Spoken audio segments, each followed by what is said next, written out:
relative to where the pay zone is, and where are we going to be based on where we think the pay zone is going to be. It can help us to stay in. And then once we've finished drilling the well, our software also helps us to create a packer placement diagram, so it can help us to visualize where we need to place our packers and our frac stages. You can see the Sunbury Shale right here, and then this dot here is going to represent one of our packers, and these are stages all the way from the heel of the well to the toe.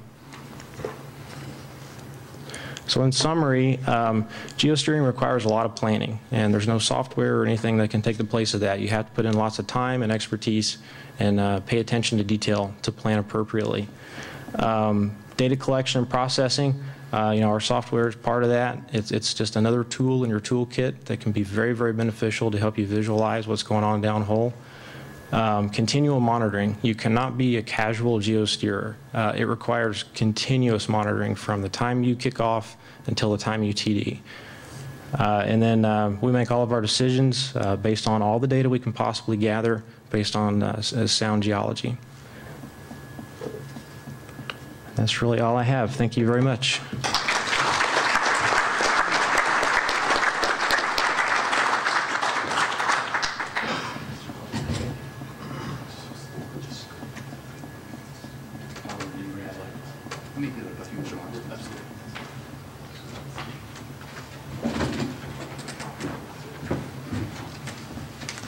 Good morning. I borrowed my presentation from geology, so it's going to follow Ralph pretty straightforward, as geologists are the center of the world, Mark. We all know that. So with us, geosteering answers, first it asks the questions, how do we know where we are? And especially in the Marcellus Shale, it's very important to have a clearly defined objective to where we drill that well bore within. We have about an 18-foot window. We'll use gamma ray. Gamma ray is about 30 feet behind the bit. And the signature of the gamma ray of the section of the Marcellus that we want to drill is very defined, so it's handy for that. In areas, we're very comfortable in saying that we get 20% more production if we keep the vast majority of that wellbore in that target. A little story along those lines, EQT bought the old legacy Ashland assets and Eastern States Oil and Gas back in the year 2000. We were doing 228 million a day, which was a lot of production at that time. And so then we drilled hundreds of wells a year, and we struggled to grow production 3–4% a year. I know there's Gasco and Crossrock people here. Starting in the mid to early 2000s, we drilled over 300 wells a year in Virginia. We could grow Virginia's production 11–12% a year, but we still couldn't move that needle much. It'd be maybe 5% growth for EQT. And then horizontal came along, and we started drilling in the lower Huron. We bumped the needle up pretty good. We could get to 11% growth, that was significant. But then we started playing in the Marcellus in Pennsylvania and northern West Virginia. Initially, we drilled vertical wells. Success wasn't there. And our horizontal wells early on were not that great. But once we defined an area of the Marcellus that we wanted that horizontal to land in and stay, we've averaged 36% growth year over year for the last 5 years. So we've taken a company that was doing 228 million to 1.7 billion today. So that's not all due to geosteering, but it's important to define that target and stay in that target. Our target is it's a high gas in place, low clay. It's a very brittle section. It has a good gamma ray count, so it's easy to identify. We'll start with, we'll move a top hole rig in, and we'll drill a vertical well on our pad down to the Onondaga, plug it back. That way we can define exactly where our target is and the signature of the gamma ray on that pad. We're also doing all the pre-operations. We're looking at offset well dip, seismic, structure map to identify what the TVD of the landing point is going to be. Once again, gathering as much information as possible.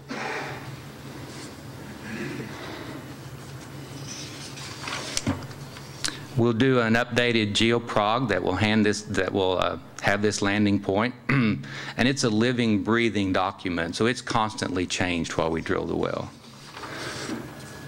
Once again, you can never have enough information. We'll have the directional plan. We'll have offset geosteering files. We do multiple well pads, so we'll do up to 20 wells from the same pad. So each time we drill a well, that gives us more information for the next well. We'll use data from offset logs and any other data that we can find. So the next step would be to move the horizontal rig on the pad. And the rig will trip into the base of the top hole and begin to drill. And the first survey that we get will include an LAS file. And that contains gamma data on what has been drilled and wellbore placement data. And this LAS file for EQT, we use TerraView. That's a geosteering software, much like what we're discussing here. Relatively inexpensive. It doesn't handle negative readings well, but it serves its purpose for us. One of the benefits of drilling the section of the Marcellus that we drill is it's great when drilling and geology can agree. So we're in a brittle section of the Marcellus to where the penetration rate's actually the best we can find. So it's always good when we can drill fast and make a lot of gas. And we'll use TerraView once again to plot our target. We're looking 500 feet out ahead of the bit with a plan of where we're going, but we also have on-site geologists that are checking the samples and the gamma ray to make sure that the path we're taking is the right path. And these geologists send out interpretation after every survey 24/7. One thing when we're drilling the curve I thought was interesting is we don't really start interpreting the dip until we get out to 60 degrees, just so we're not chasing ourselves. I didn't want to put this program on the board. It has some relatively, maybe what EQT would consider sensitive geological information, but we'll have very high angle dips in the Marcellus, or even some faults that don't extend very far. And one of the ways we use geosteering is we'll drill the section of the Marcellus, and instead of trying to chase that high angle dip or that fault, we'll plot our course 200 feet, drill through the fault, and then hit the Marcellus on the other side with a plan then to follow that Marcellus. And then we just won't frack that section that was faulted. One of the beauties of staying in zone, especially in these high pressure shales, you don't want to sand off. Sanding off a stage is very expensive to remedy the situation.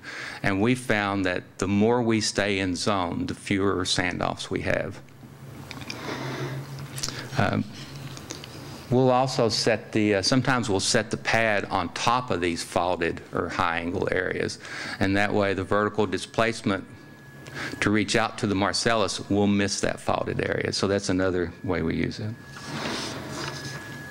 And once again, as Ralph said, when we're at TD, we'll run statistics to see how much in target we were for that particular well.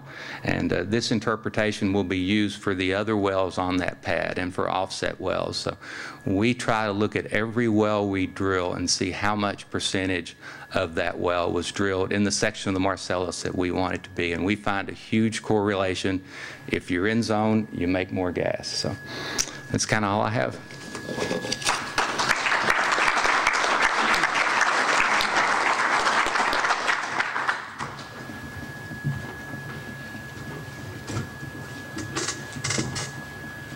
We got a few minutes for some Q&A, so any questions for the panelists? Mike Wall? Yeah, Ralph or Mike or Bubba, what's the cost of the geosteering per well, roughly?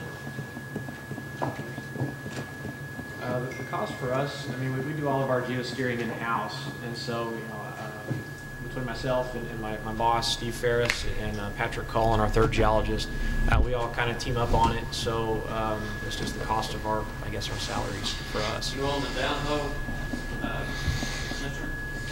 Well, no, that's true. That's true. As far as the cost of, you know, downhole sensors and you know, mud logging and MWD, Honestly, I don't know.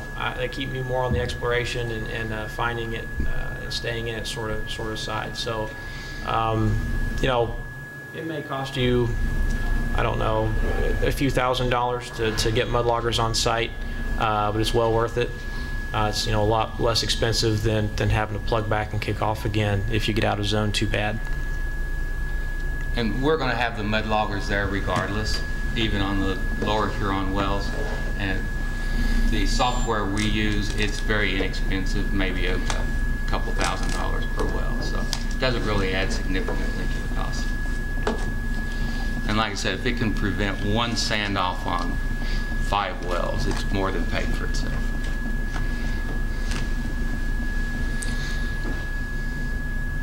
I got a question for Ralph. Are you guys drilling on air and foam, or? We'll typically start out on air, and once we hit enough oil that we'll switch over to soap once we land, and then once the oil kills our soap, we'll usually have to switch over to fluid. But I guess that's a good problem to have. You know, we'll drill as far as we can, and then before switching to fluid, you know, it takes some time to switch over to fluid. You know, you have your mud pumps you have to deal with, and it's a little slower and takes more time. But again, it's a good problem to have because it means you're in, you know, good oil.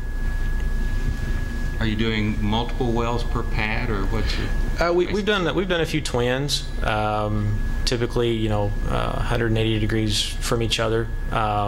But we've not really been big enough to you know, do a big elaborate suite on the same pad. So, but I'd like to. I talked Mark into going back to your best wells. Yeah, I'm drilling about 8 more wells from that same pad. So. That sounds pretty good. Yeah, I like that idea. Well, it has to do with the TVD we're working with and how far away we can get from those wells. Yeah. Yes. Yes. And, you know, with the Berea, another special caveat with the Berea is, you know, relative to the Marcellus, we're pretty shallow. So, you know, when our wells in Greenup County were at about 1,000 feet, you know, Lawrence County, 1,800 to 2,000 feet. So you have different frac dynamics at that point. You know, you don't have the depth that you need, the theory goes, to reach the height that you would need if you get way out of zone. So at such shallow depths, you're going to have more of a, in theory, a pancake frac. So you're going to reach out this way, not this way so much. Tommy. Ralph, your picture, the photograph that you showed of the outcrop of the Berea showed pretty abrupt changes in the sand. Yes, certainly, yeah. Do you see that does that become an issue when you're geosteering? Yes, it does. You know, one of the reasons why I like to keep in touch with the directional driller and not only, you know, give him instruction but also get feedback from him is I want to know how it feels to him when he's drilling. You know, it can be real easy for them to get kicked out of zone, if you will. If you get too high or too low, I was talking about if you have a 10-foot window, I'm going to try to stay within 5 feet, because if I get too close to the top or too close to the bottom, it's going to spit him out. The sandstone is very hard, and the interbedded silts and shales that sandwich above and below it are very soft, and so that drill naturally wants to take the path of least resistance, and it'll, you know, go up and down and stay in the soft stuff if you let it. So it can be very challenging to stay in your pay zone. And then also, you know, there's a really beautiful picture of the Berea there. You can see these, you know, really nice big load structures, if you will. So, you know, it makes everything kind of, you know, I have to assume that what I see in outcrop is similar to what is going on downhole, and so you can see how, if you can imagine a drill, you know, threading through that, it can be quite challenging to stay in. And does geosteering help you do that? Oh yes, certainly. I mean, it's without geosteering we could not do that. It would be impossible. I mean, it would be like putting a blindfold on. Definitely.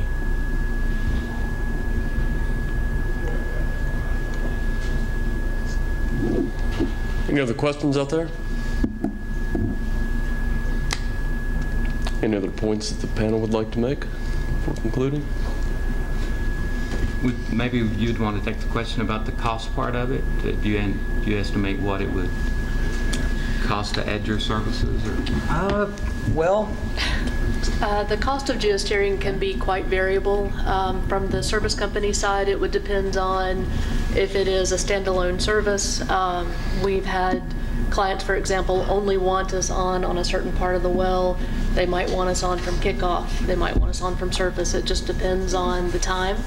I think most companies are a little variable on rates depending on how much of the service work they're doing. For example, is it geosteering only or mud logging only? So it probably could be in the hundreds to 1,000 plus, depending on the company and exactly what service is being requested. That would per day.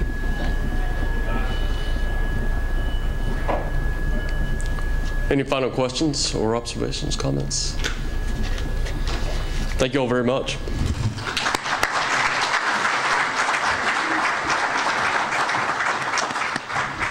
Thank you. Thank you.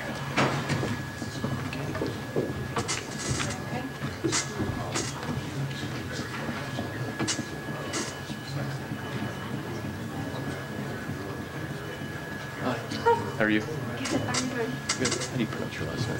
Katie Hyatt.